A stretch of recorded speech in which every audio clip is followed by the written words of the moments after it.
Hey there, I'm Jeff Cobb, founder of Learning Revolution, and thanks for joining me for this talk on e-learning in 2021 and beyond. What will it take to succeed?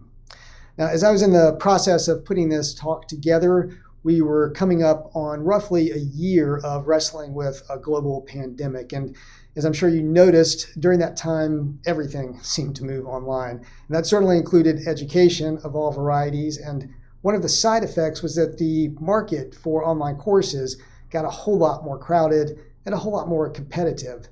And so sitting here in the first part of 2021, you may be wondering, is it even still worth building an online course, and what's it going to take to actually succeed? Now, the short answer to those questions are yes, it is still worth it, but clearly things have changed and it's going to take a different approach to succeed. And that's exactly what we're going to take a look at together. How is the e-learning landscape evolving, and what's it going to take to succeed in 2021 and beyond? And I boiled this down to 7 points. Now, the first is the most obvious in many ways, but that may also make it the most important, and that's elevated expectations. Expectations are elevated when it comes to e-learning. A lot of people who had zero experience with online learning before the spring of 2020 now have quite a bit of experience. And those who are already seasoned e-learners are now old pros. At the same time, a lot of really smart experts who hadn't yet ventured into online education were pretty much forced to in 2020. So they came into the market. And that means that pretty much anybody out to enroll in an online course these days has higher expectations for it than they did a year ago. Sometimes much higher expectations, especially if they're being asked to pay for it. So what's that mean for you as an edupreneur? Well, for one thing, it means higher production values are going to count much more than they did in the past. Just sticking a video camera in front of you and bad lighting or narrating over some PowerPoints is much less likely to cut it than it was just a couple of years ago. Along those same lines, it means increased interactivity. People aren't just Zoom fatigued, they're digitally fatigued. And if you don't give them opportunities to interact with your content, with you, and ideally with other learners in meaningful ways, you're going to lose them. And then finally, all of this means better design overall. You can have high production values and lots of interactivity, but if there's really no design leading to tangible, meaningful learning outcomes, then you won't be delivering the kind of value that keeps learners coming back. Now, fortunately, implementing better design isn't rocket science, but because so few course creators do it, just a little bit of effort can really help differentiate you in the market. We can't cover all the ins and outs of good learning design in a brief session like this. We're just kind of focused on trends here, but I've put together a few resources that will help you with designing better learning experiences, and you can find those and other resources that go with this talk at learningrevolution.net/learnworlds/resources. Now, my next point is related to the point I just made about higher expectations and design, but it also has to do with delivery. And the point is that blended is better. And by that, I mean that getting good at blending different types of content and experiences is another way to really stand out and succeed. And that applies especially to blending online learning with face-to-face learning, something we haven't heard so much about lately.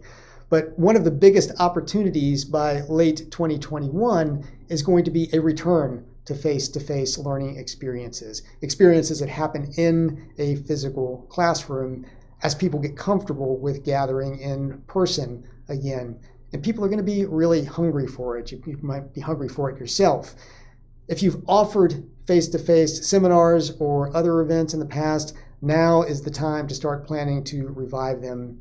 And if you haven't done them in the past, now's the time to consider planning for them. Start planning for this fall. But here's the key. Now that so many people are more comfortable with online, you can blend the best of both worlds. Face-to-face, of course, gives you a level of intimacy and human-to-human interaction that just isn't the same online, no matter what the most avid e-learning evangelists say. But online learning can be much better for example, reaching larger numbers of people with a consistent experience. And at the same time, it can be much more targeted to specific learner needs, and it's a lot more trackable than face-to-face often is. So aim to leverage online and face-to-face to support each other. Use online courses and other digital tools to deliver content that helps people prepare for face-to-face or to reinforce what they learn in a face-to-face environment. And use face-to-face as a way to help your learners connect with you and each other more deeply, and then carry those strong relationships back online for a better online experience. Now, if you really apply some time to thinking about it, there are just so many ways you can blend together not just online and offline learning, but also different online formats like self-paced and live online courses. And you can create a mix of high-value offerings of different price points that serve different needs within your audience. So take a real look at the possibilities that blending offers in the coming year. Now, in a way, blending is an approach to helping you get more out of what you already have to offer. And my next point has a similar aim, though it comes from a different perspective. And that point is that less is more. Now, what do I mean by that? I mean that people don't want to have to sit through hours of online course material to learn everything about whatever topic it is that you teach. They want the minimum effective dose to address whatever problem or opportunity they are facing at that point in time. Now, there are at least two major trends that make me think this. The first is that we're coming off of a year of people overdosing on digital communication. In the wake of Zoom fatigue and Netflix binging, I think we're bound to see a bit of a backlash and a rise in digital minimalism, if I can even say that word, digital minimalism. Probably more importantly, though, two of the biggest buzzwords in online learning for the past several years have been A, microlearning, talking about very small learning, and personalized learning.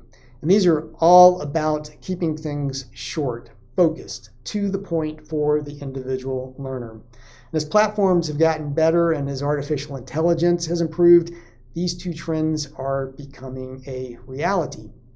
Now, as course producers, it's a good time to be thinking about how we can create shorter, more focused experiences. And that may mean figuring out good ways to break apart larger courses into separate, smaller offerings, ones that can be purchased individually or maybe bundled together for learners who really want to be able to do more. And that kind of flexibility goes back to that shift in expectations that I noted as my first point.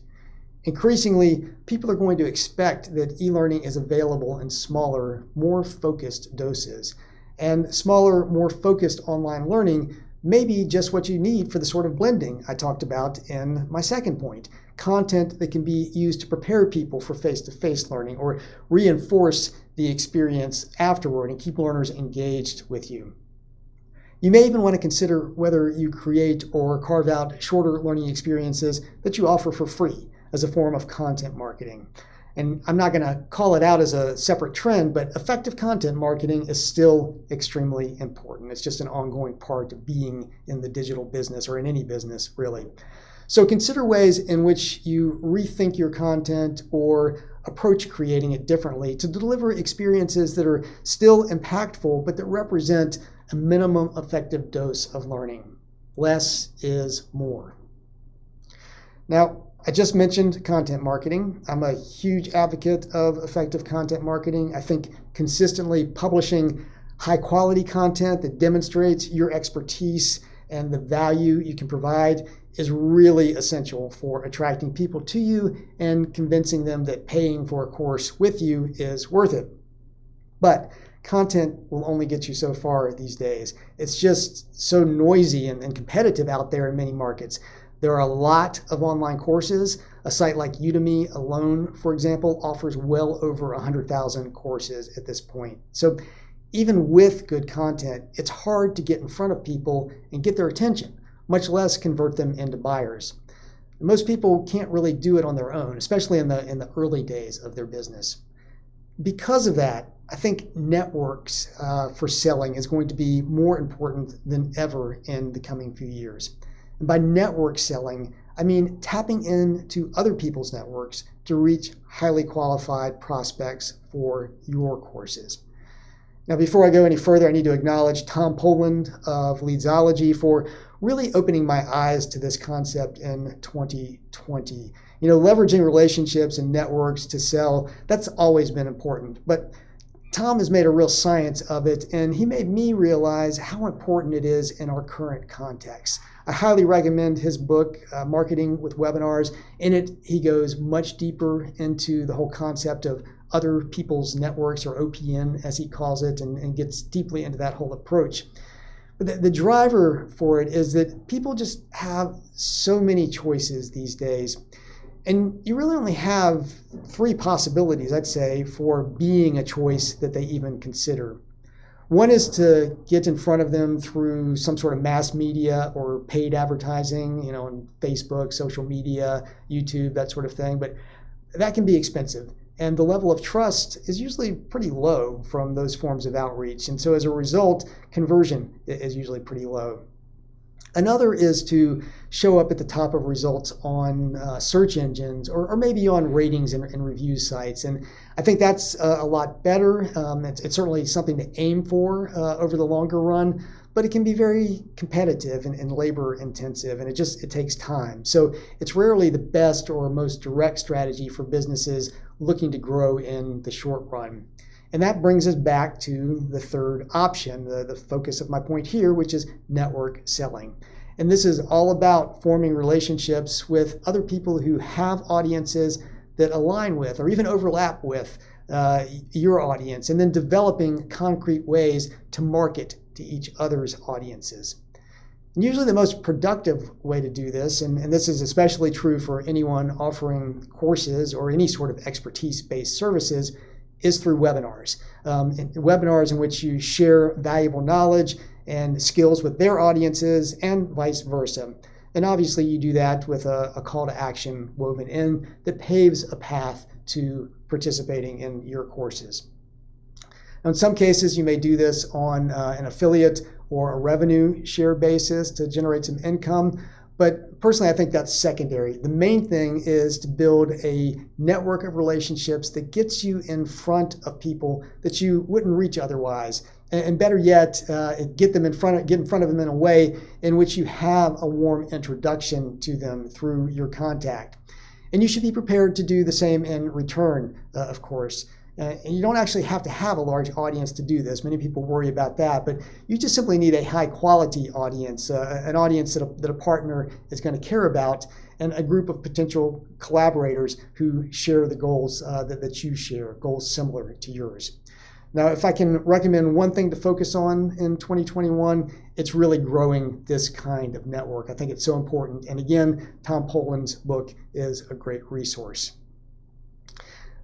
Now, one of the great things about network selling is that it introduces you to new audiences of buyers, and some of those potential audiences are bound to be businesses. And that leads me to my next point, that businesses will buy. I think selling to businesses is one of the biggest untapped opportunities for most course creators.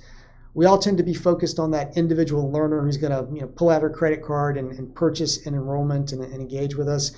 But let's face it, outside of pulling off big launches, which can be very labor intensive and often don't produce the kind of results that we hope for, outside of that, selling to individuals means building your business single sale by single sale.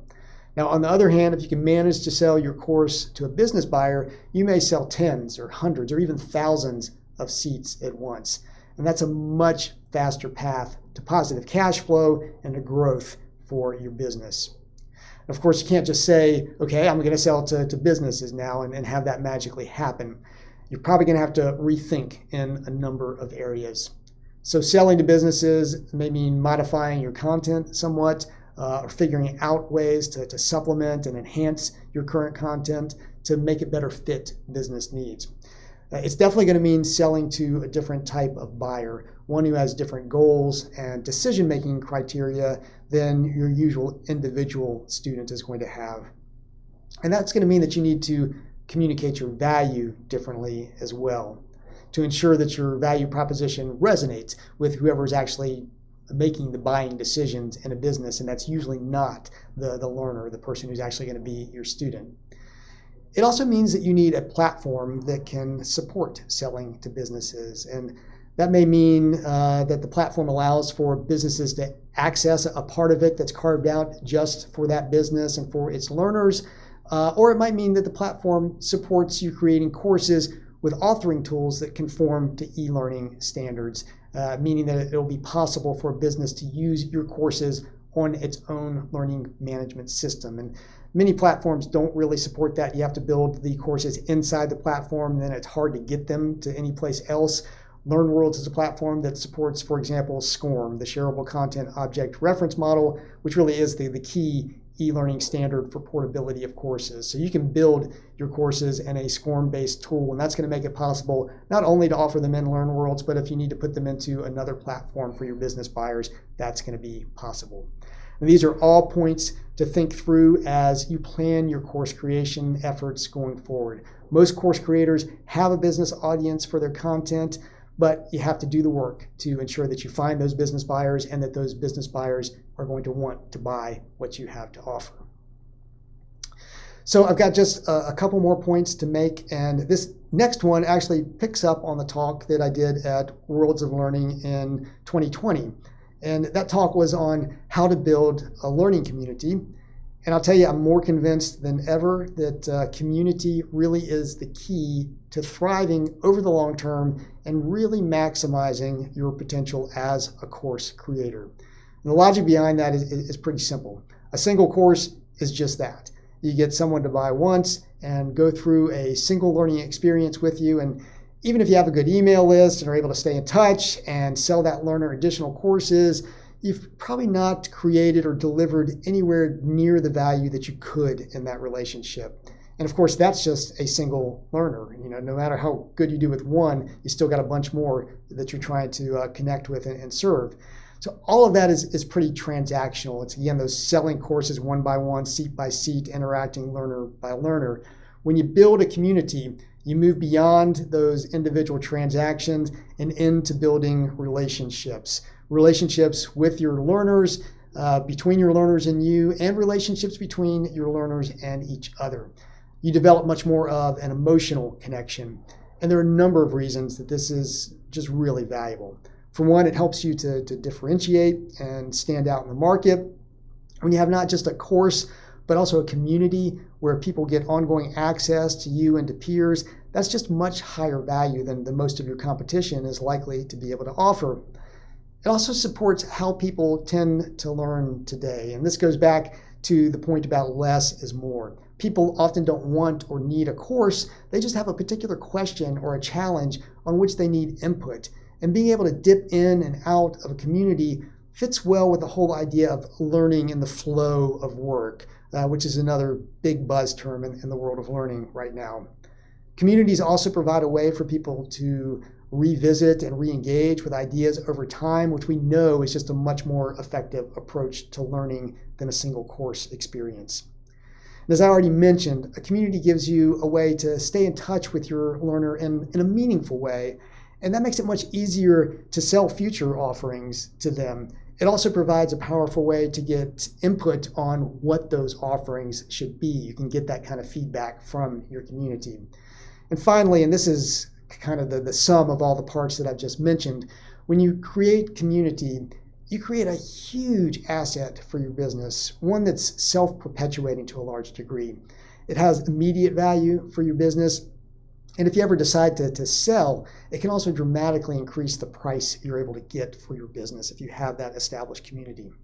Now, we don't have time in this session to dive into the ins and outs of creating a community, but like I said, I've spoken about this before, and you can find that talk as well as the transcript at the link on the screen now, and that will also be part of the resources I post at learningrevolution.net/learnworlds/resources.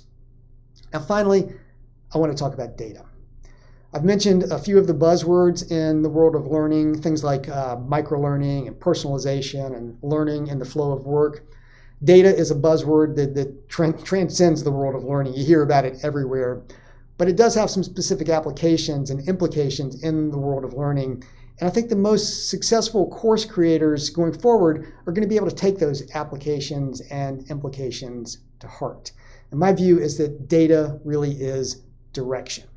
What I mean by that is that data about our learners is really the most reliable tool we have for figuring out the right learning experiences to create, to make sure those learning experiences are successful, and to mapping out the future path for our education businesses.